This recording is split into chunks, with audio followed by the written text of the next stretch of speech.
Daddy, para sa'yo, kasya ba yung 500 pesos pang Noche Buena? Hindi. Bakit? Not enough. Kasi ano eh. Di ba namamalengke ka rin, di Hindi ba? lang naman kasi ako yung kakain eh. Di ba? Siyempre, consider mo rin yung ibang tao sa bahay. What, 500 pesos? I don't think that's for 2 to 3 person only.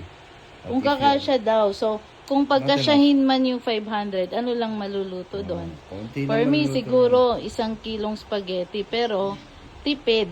Wala nang Wala cheese nang iba. doon. Tsaka wala nang ibang Oh, Ricardo ron. wala na, hindi siya special. Hindi ka na kalagay ng cheese or ham or ano bang depende sa'yo kung ano sasahog mo. Eh ngayon, ang giniling pa lang, ang 150, ano lang yan.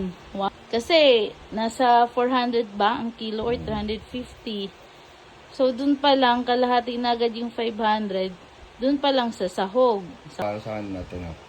I don't know kung bakit kinukuripot special day ang pag Noche Buena.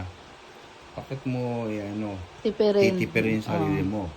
Yung pamilya mo. kung Kasi ganyan sabi, lang talaga, 500 is enough na kasya daw na daw. for Noche Buena sa isang pamilyang Pilipino. Hindi. During Noche Buena kasi, gusto nila sa mas matagal na sama-sama. Pero yun, paano kayo magkakasama-sama na matagal kung konti lang yung food? So for Noche Buena sa family, not enough yun. For me. That's it.